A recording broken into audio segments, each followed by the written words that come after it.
wabarakatuh.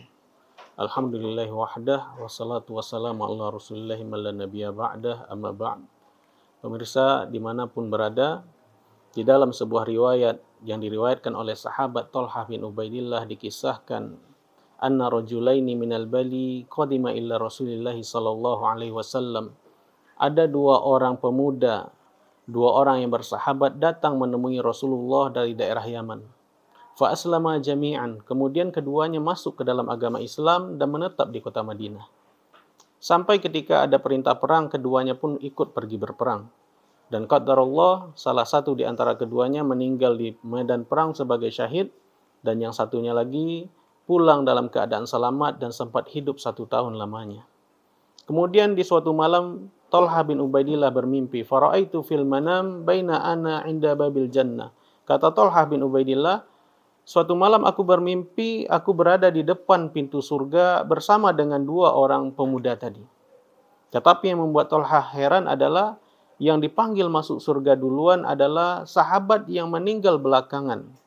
Baru dari jarak yang begitu lama, barulah sahabat yang meninggal sebagai syahid dipanggil masuk ke dalam surga. Ketika terbangun, Thalhah pun merasa heran. Kenapa bisa orang yang mati syahid masuk surganya belakangan? Sedangkan orang yang meninggal bukan di medan perang justru lebih dahulu masuk surga. Maka Thalhah menceritakan kejadian ini kepada para sahabat dan para sahabat pun heran. Sampai akhirnya berita ini kepada Rasulullah, kemudian Rasulullah berkata kepada para sahabat, min aidzalika tu'jibun? Apa yang membuat kalian heran? Kemudian para sahabat berkata, ya Rasulullah, kenapa bisa orang yang meninggal sebagai seorang syahid justru masuk surga belakangan? Sedangkan ada orang yang meninggal bukan sebagai syahid lebih dahulu masuk ke dalam surga. Kemudian Rasulullah menjawab, alaisa qad makatha hadza ba'dahu sanah wa adraka Ramadan wa shoma. Kemudian Rasul berkata kepada para sahabat, bukankah yang meninggal belakangan sempat hidup 1 tahun lamanya setelah yang syahid meninggal?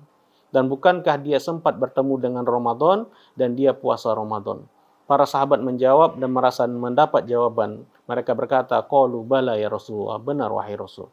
Itulah rahasia kenapa bisa orang yang mati syahid masuk surga belakangan, sedangkan orang yang tidak mati syahid tadi masuk surga duluan. Ternyata yang membuat dia masuk surga duluan adalah karena dia sempat bertemu dengan Ramadan 1 kali lebih banyak dibandingkan orang yang mati syahid tadi. Maka inilah yang menjadi salah satu keutamaan bulan Ramadan. Maka tidak heran ketika kita mendapati bagaimana Rasulullah sangat semangat untuk mengingatkan para sahabat ketika bulan Ramadan akan datang. Bahkan Rasulullah mengingatkan para sahabat bukan 1 hari, 2 hari sebelum Ramadan datang. Rasul sudah mengingatkan para sahabat 3 bulan sebelum Ramadan datang. Rasul mengajarkan kepada para sahabat satu doa, yang doa itu sampai kepada kita sampai sekarang. Rasul mengajarkan kepada para sahabat doa, Allahumma barik lana fi Rajab wa Sya'ban wa balighna Ramadan. Ya Allah, berkahilah kami di bulan Rajab dan di bulan Sya'ban dan sampaikan kami ke bulan Ramadan. Doa ini dipanjatkan oleh para sahabat mulai dari bulan Rajab. Para sahabat sudah menunggu-nunggu datangnya bulan Ramadan dari bulan Rajab.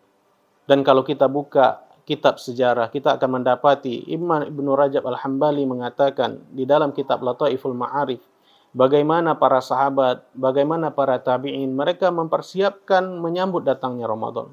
Dikatakan oleh Imam Ibnu Rajab Al-Hambali, kanu yad'una 6 ashhur qabla Ramadan ayyuballighahum ila Ramadan. Mereka berdoa 6 bulan lamanya sebelum Ramadan datang dengan satu doa yang sama, yaitu mereka berharap dipertemukan dengan Ramadan. Dan ketika Ramadan telah usai, mereka pun berdoa dengan satu doa yang sama, wa kanu yad'una 6 ashhur ba'da Ramadan ayyataqabbala a'malahum fi Ramadan. Mereka berdoa ketika Ramadan telah usai, mereka berdoa agar amal yang mereka lakukan di bulan Ramadan diterima oleh Allah. Itulah yang menjadi penyebab kenapa para sahabat, kenapa para tabi'in sangat semangat menunggu Ramadan dan sangat bersemangat beribadah di bulan Ramadan. Karena begitu banyak fadilah yang datang yang bisa kita dapatkan di bulan Ramadan. Kita mendapati betapa banyak hadis-hadis yang menceritakan bagaimana Ramadan itu sangat spesial. Rasul setiap akan datang bulan Ramadan, maka Rasul akan naik ke atas mimbar mengingatkan para sahabat. Rasul akan berkata, atakum syahrul Ramadan. Telah datang kepadamu bulan Ramadan. Syahrul Mubarak. Bulan yang penuh dengan keberkahan. Futihat lahu abwabul jannah, dibukakan pada hari itu, pada bulan itu pintu-pintu surga, wa ghuliqat abwabun nar, ditutup pintu neraka, wa sufidatis syayatin, dan setan-setan dibelenggu, wa fihi lailatun khairum min alfi syahr, dan di bulan Ramadan ada satu malam yang lebih baik dari 1000 bulan, yaitu malam Lailatul Qadar. Maka seandainya kita masih Allah berikan kesempatan bertemu dengan Ramadan pada tahun ini, maka jangan kita sia-siakan. Bertemunya kita dengan Ramadan, hidupnya kita sampai Ramadan kali ini, itu isyarat dari Allah, pertanda dari Allah bahwa Allah masih menginginkan kita melakukan kebaikan. Bahwa itu merupakan pertanda dari Allah bahwa Allah masih menginginkan kita untuk terus mendapatkan keberkahan dari bulan Ramadan. Rasulullah Shallallahu Alaihi Wasallam pernah mengatakan, "Iza aradallahu bi abdihi khairan ista'malahu." Kata Rasulullah SAW, jika Allah menginginkan hambanya melakukan suatu kebaikan atau mendapatkan kebaikan, ista'malahu, Allah akan membuatnya melakukan amal. Kemudian para sahabat bertanya, kaifa yasta'miluhu ya Rasulullah? Bagaimana Allah membuat seorang hamba melakukan suatu amalan? Bukankah amalan itu tergantung kepada orang itu mau melakukan atau tidak? Dijawab oleh Rasulullah, yuwafiqhu li'amalin soleh. Allah akan mempermudah orang itu untuk melakukan amal soleh. Dengan dihidupkannya kita sampai kepada Ramadan, itu pertanda bahwa Allah masih memberikan kita kesempatan untuk mendapatkan keberkahan di bulan Ramadan. Maka mari kita manfaatkan kesempatan ini, jangan sampai kesempatan ini berlalu. Ramadan pasti datang dari tahun ke tahun, selagi belum kiamat.